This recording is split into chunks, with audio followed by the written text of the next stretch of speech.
चलो भाई देखो अब मैं क्या करता हूँ। नहीं, डेमोक्रेसी तो नहीं है। डेमोक्रेसी का दावा तो ये नहीं कर सकते, लेकिन नितिन नवीन के अध्यक्ष बनने के बाद हम इतना अंदाजा लगा पा रहे हैं, इतना हमारी समझ में आ रहा है, ये अर्थ निकाल पा रहे हैं कि बीजेपी को अब तक 2.5 लोग चला रहे थे, अब 2.25 लोग चलाएंगे। तो आधे के बराबर भी नहीं है। जो पहले थे 2-3 अध्यक्ष, वो कम से कम कद्दावर लोग थे, उन्हें आधे में तो लेते थे। पहली बात तो ये। दूसरी बात, भारतीय जनता पार्टी को भी अध्यक्ष बनाते, अध्यक्ष की कोई हैसियत तो भारतीय जनता पार्टी में होती।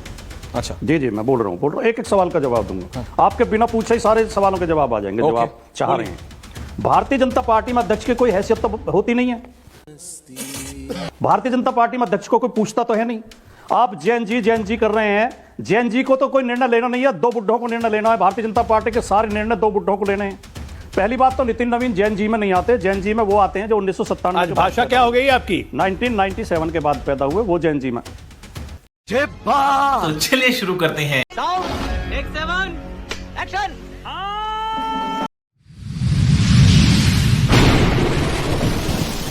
नमस्कार दोस्तों, स्वागत है आप सभी का मेरे आज के इस नए वीडियो में। दोस्तों, बीजेपी को नया अध्यक्ष मिलने के बाद बीजेपी अपने आप को देश की सबसे बड़ी लोकतंत्रात्मक पार्टी बता रही है, क्योंकि उन्होंने बहुत ही कम उम्र के व्यक्ति को अपनी पार्टी का अध्यक्ष बनाया है। दोस्तों, इस बात पर राजकुमार भाटी ने तंज कसते हुए कहा है कि बीजेपी कभी लोकतांत्रिक पार्टी हो ही नहीं सकती, क्योंकि बीजेपी के सारे फैसले 2 बुड्ढे लेते हैं। ये वही बात हो गई कि हाथी के दांत खाने के अलग और दिखाने के अलग। तो दोस्तों, वीडियो काफी मजेदार है। बिना टाइम को वेस्ट किए हुए चलते हैं सीधा वीडियो में। और आप सभी से अनुरोध कि अगर आप लोग मेरे चैनल पर नए हैं, वीडियो को लाइक और चैनल को सब्सक्राइब करना मत भूलिएगा। आपकी ये छोटी सी मदद मेरा हौसला अफजाई करती है। तो दोस्तों, चलते हैं सीधा वीडियो में। ऐश्वर्या जी, किसने कहा सिर्फ नितिन नवीन को बनाया? आप जरा हमारे मुख्यमंत्रियों की लिस्ट निकाल के देखिए।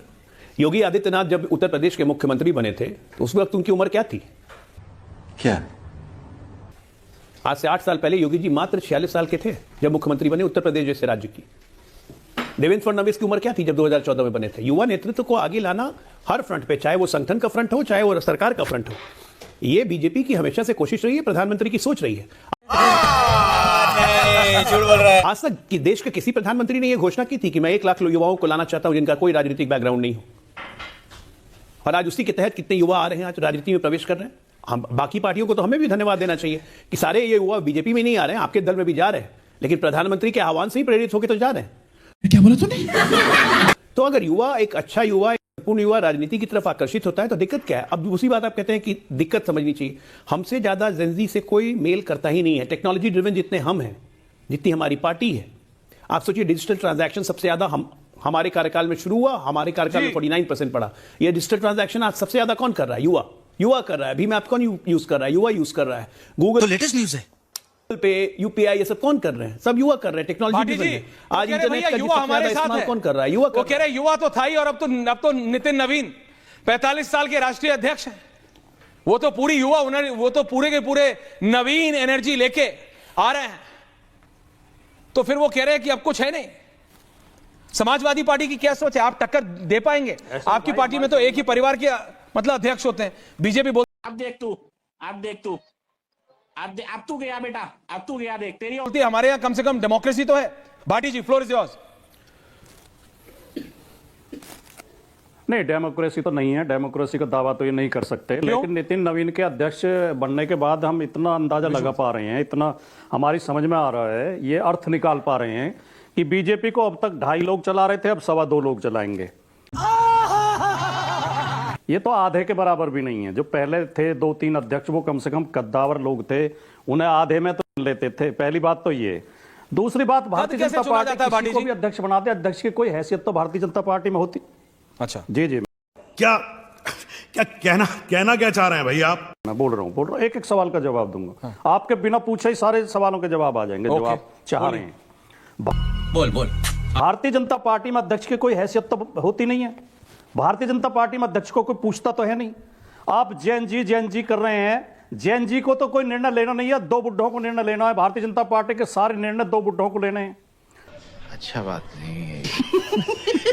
पहली बात तो नितिन नवीन जैन जी में नहीं आते। जैन जी में वो आते हैं जो 1997 आज भाषा क्या हो गई आपकी? 1997 के बाद पैदा हुए, वो जैन जी में। बात तो सही है। बोलूं क्या मैं बोलूं?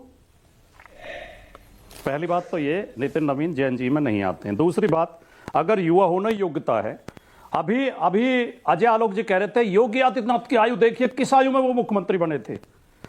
वो मुख्यमंत्री बने थे 43 साल की आयु में, लगभग 42-43 साल की आयु में।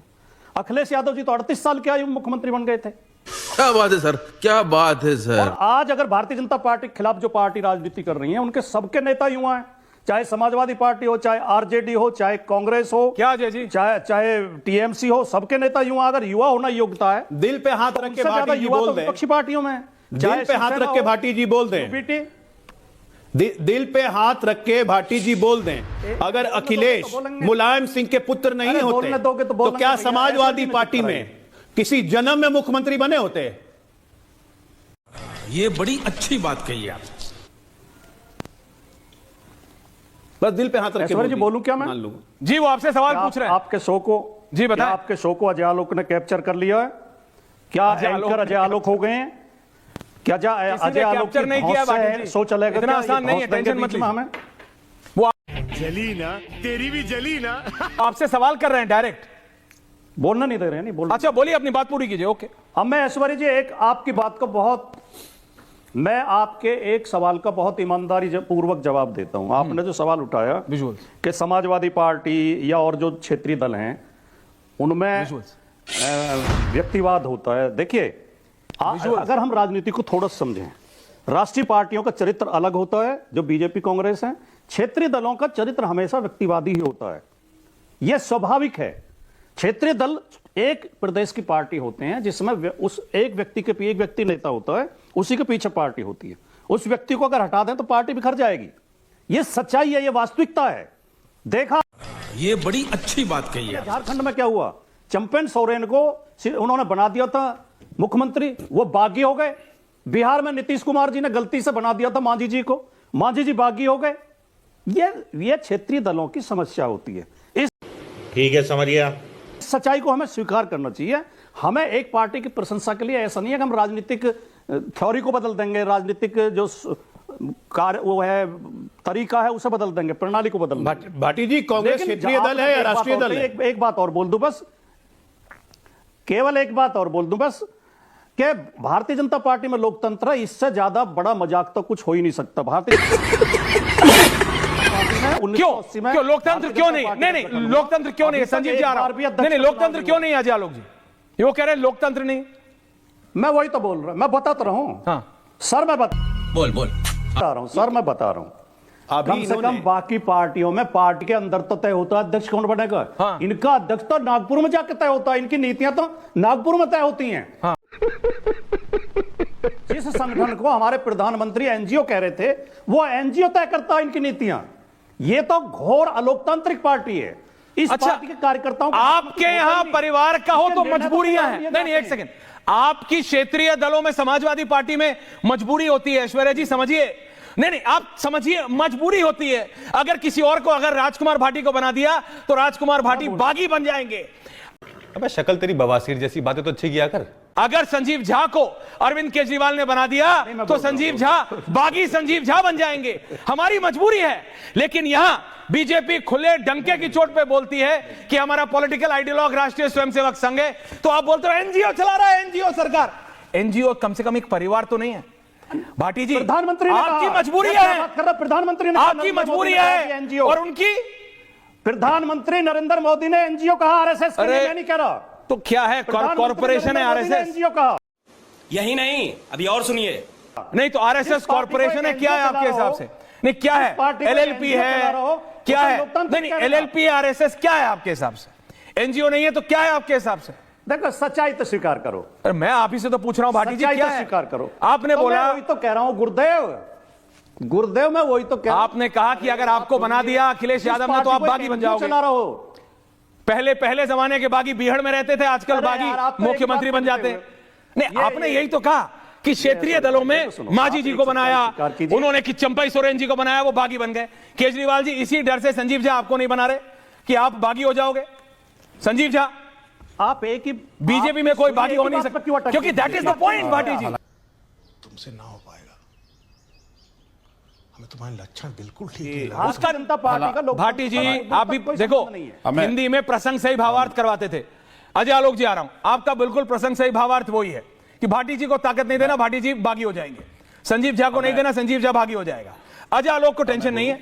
अजय आलोक की पार्टी में कल तक जो युवा मोर्चा के जनरल सेक्रेटरी थे, उन्हें राष्ट्रीय अध्यक्ष बना दिया, और कुछ नहीं पता जो उनके युवा मोर्चा के राष्ट्रीय अध्यक्ष है वो उनकी टीम में जनरल सेक्रेटरी हो। कोई बड़ी बात नहीं है। यह डेमोक्रेसी है कि एक परिवार